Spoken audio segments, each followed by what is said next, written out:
Hey there, welcome back to part 2. I'm Lachlan Rowson, one half of the My Muscle project. In the first part, we talked about setting it all up. You guys had to go away and think about a few things. You finished that all now. We're here at part 2.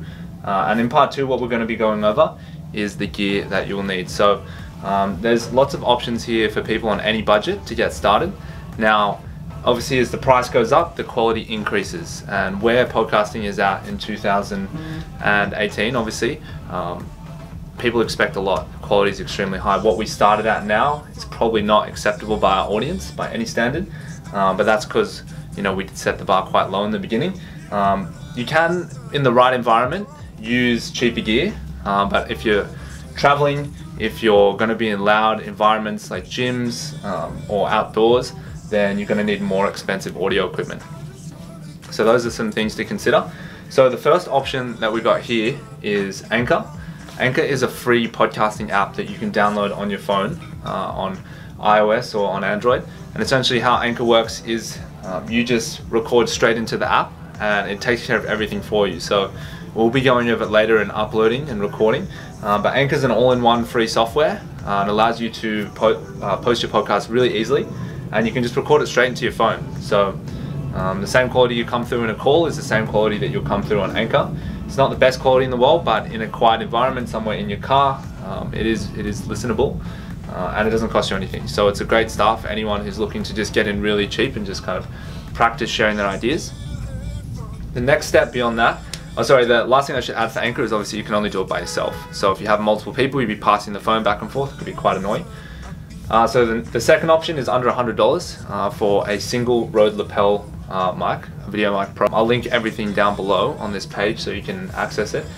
But you can buy a few of those. The first one will cost you less than $100, and that's a really high quality mic that goes straight into your phone, and you can record the audio straight into your phone. So that's super easy there. The next option is $100 to $500. This is going to involve the Scarlett Red Mixer, which is basically a little bit different to previous mixers that we've used.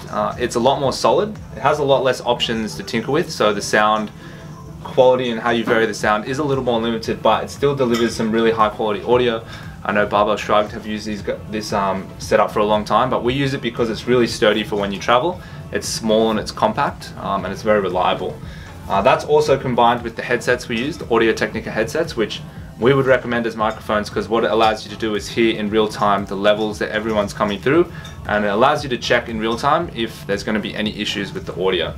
If someone's mic is too far away, too close, and it gives you the benefit of making sure that there's a consistent distance between the audio source, so the person speaking, and the actual microphone itself. Whereas if you're using a still mic and you move around, the distance between you and the mic can obviously increase and decrease, and that really screws up your levels. So we recommend the headsets, post it all down below. So you can get the Scarlett Mixer and the headset for under $500. You probably get an extra headset in there as well. And then the most expensive setup, which is the setup we use now for in-house podcasting, is the USB digital mixer by Allen & Heath, which again I'll post down below, with the same headsets. This is the best option because again it's USB and digital, so it plugs really easily into a computer like a Mac or whatever other computer that you might be using, some laptop or desktop.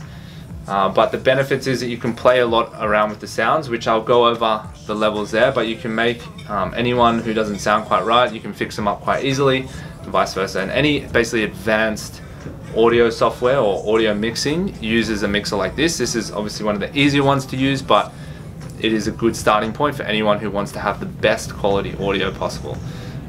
So these are your options here. Obviously, like I said in the beginning, you've got to consider a few things: how many people you're going to be, how many audio sources, how many people in the podcast, the environment you're going to be podcasting in, and then of course how much you can afford. So all options work, and I'll link them all down below so you guys can check it out. Cool. So part 3, we will be going over the recording and editing. So the recording software that we use, and then how we edit the podcast. And that'll all be done on my computer screen, so you guys can check that out.